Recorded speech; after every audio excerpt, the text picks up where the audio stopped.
La información política se concentró en un día, el miércoles 10 de diciembre, donde se dieron casi en simultáneo dos o tres, hay que decirlo, hechos políticos de importancia que merecen ser señalados en este espacio de opinión que oficia también de panorama político semanal de Planeta Terry.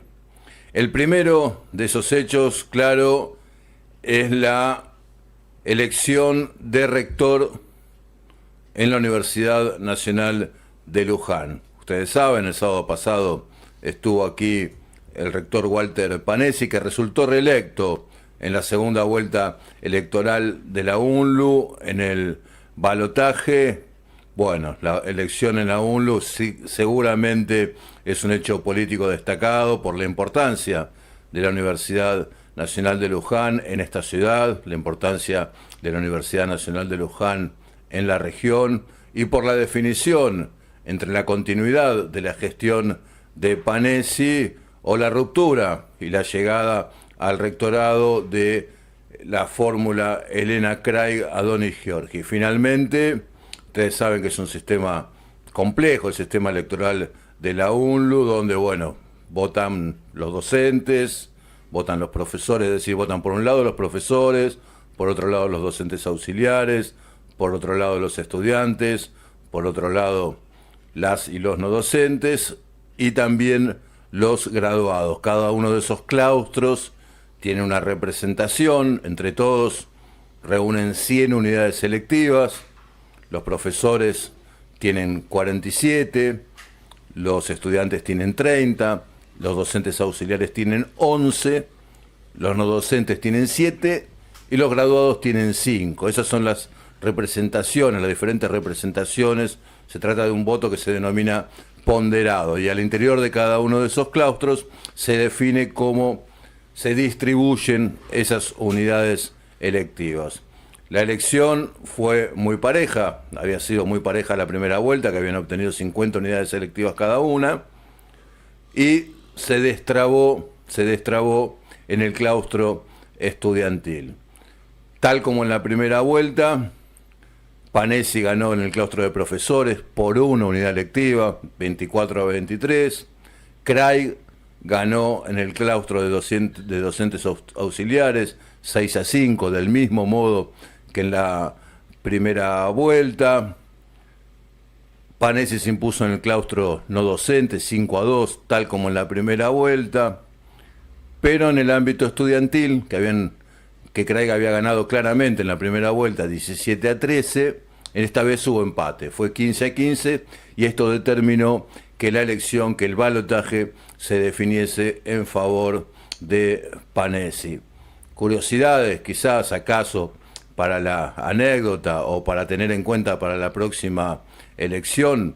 Craig estuvo a 3 votos de ganar en la primera vuelta, y eso hubiese sido otra historia, ¿no? Porque en el claustro de profesores, Panesi se alzó con el triunfo por 2 votos en la primera vuelta y repitió el triunfo en la segunda vuelta otra vez por 2 votos, lo que nos da una idea de lo pareja que resultó esta elección en la Universidad Nacional de Luján. Para tener en cuenta en la universidad y en general la cuestión de la boleta única de papel.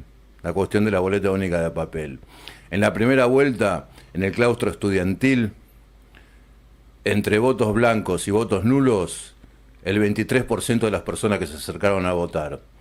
¿Por qué? Y uno supone que muchos votantes marcaron las tildes en las primeras categorías para los cuerpos colegiados y no llegaron a votar más abajo de la boleta. Había que votar muchas cosas: asamblea universitaria, consejo superior, en algunos casos autoridades de centros regionales, autoridades de los departamentos académicos.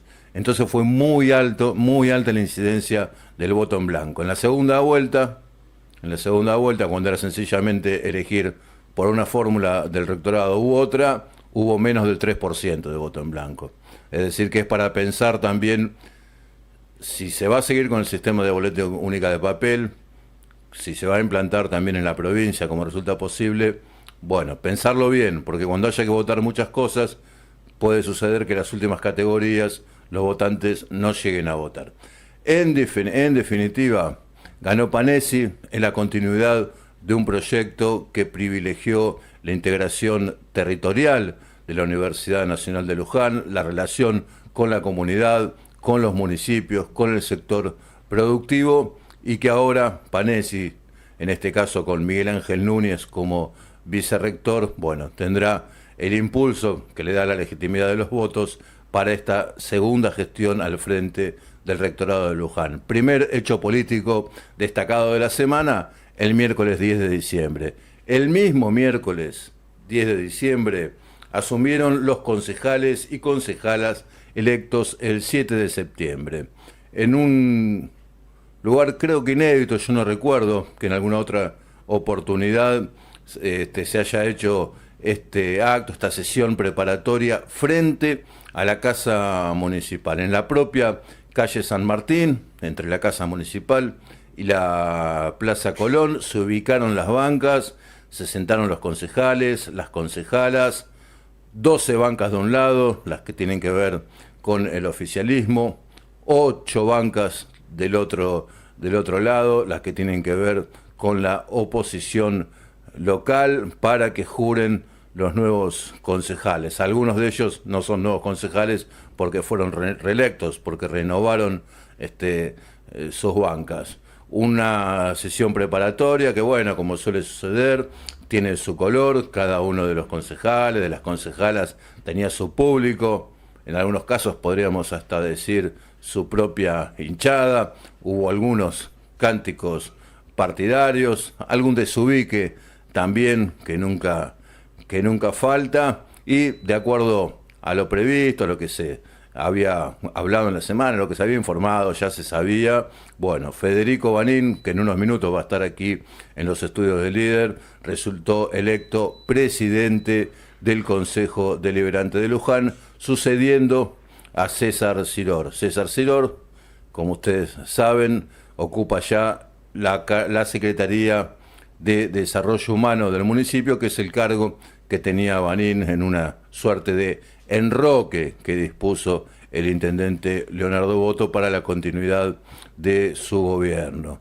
Asumen los concejales, quedarán 12 concejales para el oficialismo, 8 para la oposición. Veremos, bueno, si el oficialismo puede sostener esta unidad de un bloque de 12 concejales, pese a las diferencias internas que por ahí no se expresan en Luján, pero sí se expresan en la superestructura partidaria, y los concejales representan a diferentes sectores que se mantienen por ahora en una unidad precaria. Veremos qué sucede también del otro lado, ¿no? Con la Libertad Avanza, con los vecinalistas, con la concejala del PRO, bueno, cuál es la dinámica que se dan, pero aparece en el Consejo Deliberante como liderando a la oposición, como liderando a la primera minoría, la figura del concejal Alexis Hassen de la Libertad Avanza, un político preparado, que viene del radicalismo, formado, ¿no?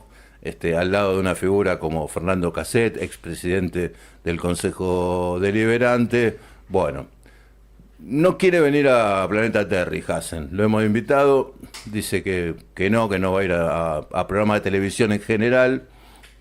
Bueno, es un programa de streaming, podríamos decir, pero bueno, no sé, por ahora no quiere, aunque bueno, lo hemos invitado, no es que ya lo dijimos, no nos morimos por hablar con Hassen, pero bueno, nos parece que va a encabezar a la oposición en el Consejo Deliberante, nos parece una persona formada, que acaso puede hacer un buen trabajo en el Consejo Deliberante más allá de las posiciones políticas, y en algún momento, bueno, seguramente repensará esto y podremos charlar con Hassen algún día, como hoy vamos a charlar con Federico Banín. El segundo hecho político destacado de la semana, entonces, la asunción de los concejales y concejalas electos el 7 de septiembre, frente a la Casa Municipal, en la calle San Martín. Allí asumieron los y las nuevas ediles.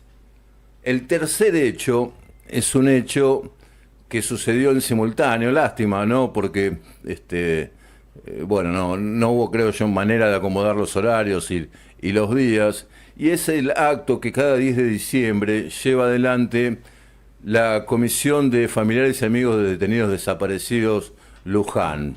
Este acto que se realiza siempre y se realizó también en esta oportunidad en la plazoleta de los derechos humanos, conmemoró lo que podemos denominar el Día de la Democracia.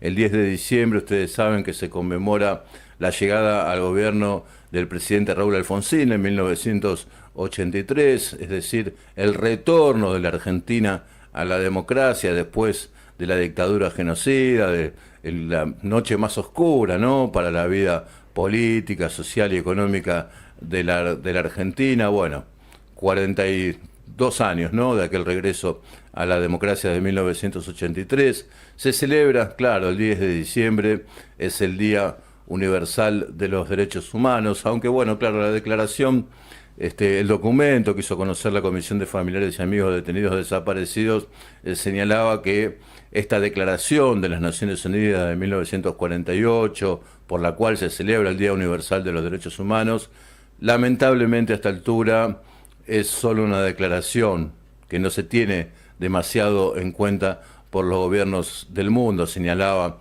la comisión a modo de ejemplo lo que sucede en la Franja de Gaza, el genocidio del que es víctima en estos momentos el pueblo palestino.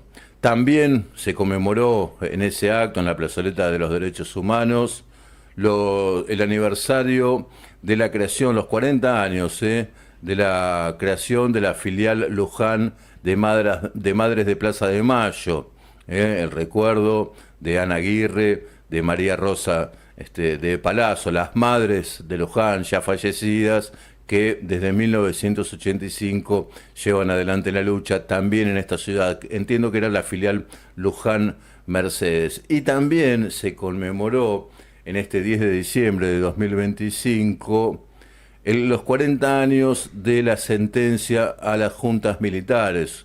En 1985 se llevó adelante el juicio a las juntas militares de la dictadura genocida, y las sentencias se conocieron el 9 de diciembre de 1985, y esto también se conmemoró en la plazoleta de los derechos humanos, en un acto en el que tuvieron protagonismo muchos jóvenes estudiantes de distintas instituciones educativas, invitadas por la Comisión de Familiares y Amigos de Detenidos Desaparecidos, que viene haciendo un trabajo profundo en este sentido, de vincularse con instituciones educativas, de llevar su mensaje y de compartir el mensaje de memoria, verdad y justicia con los más jóvenes, con los estudiantes. Y es un buen camino, es una decisión, me entiendo yo, política de esta comisión, de trabajar con los más jóvenes para mantener viva la memoria, y ellos, los más pibes, los pibes, las pibas, fueron protagonistas de este acto en la plazoleta de los derechos humanos.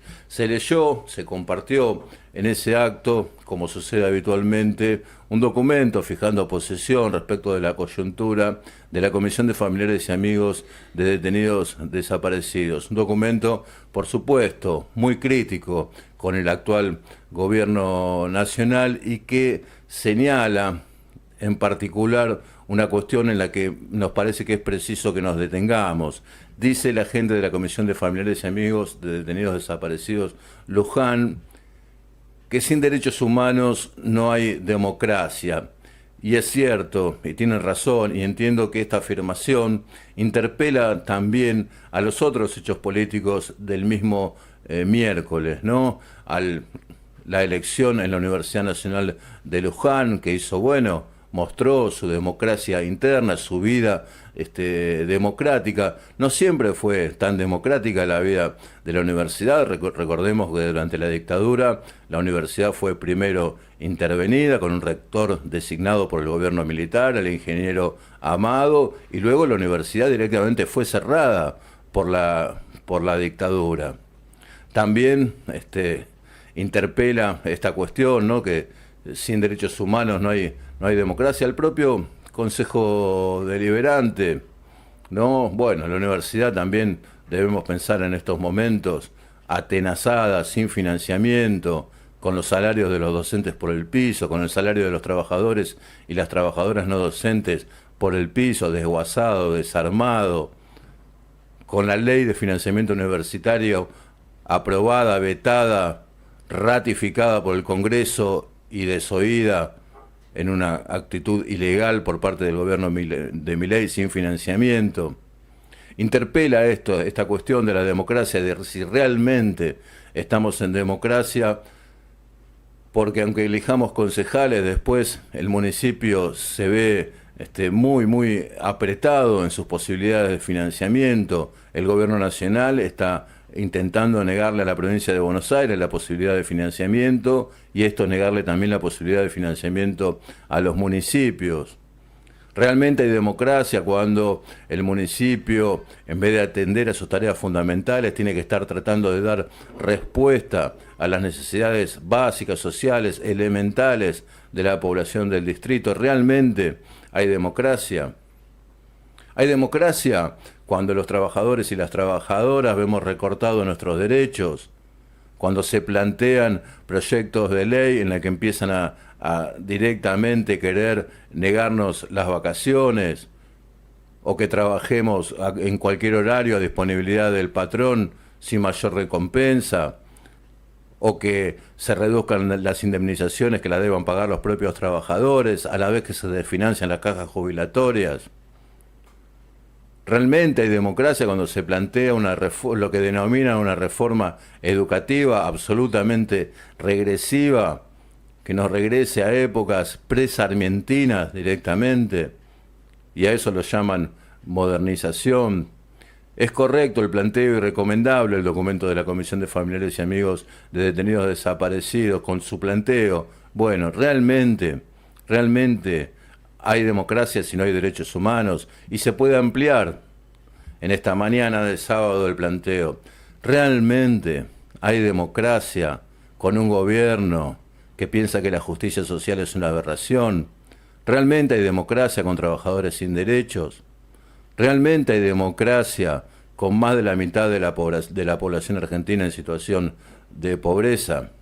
Nos interpela ese documento porque aunque sostengamos las formas institucionales, aunque la Universidad de Luján pueda elegir sus autoridades, aunque los lujanenses y las lujanenses podamos votar a nuestros concejales, a nuestros representantes en la ciudad, en el municipio, realmente hay democracia sin derechos humanos, hay democracia sin trabajadores, hay democracia sin educación pública, hay democracia sin salud pública. Sin pueblo no hay democracia.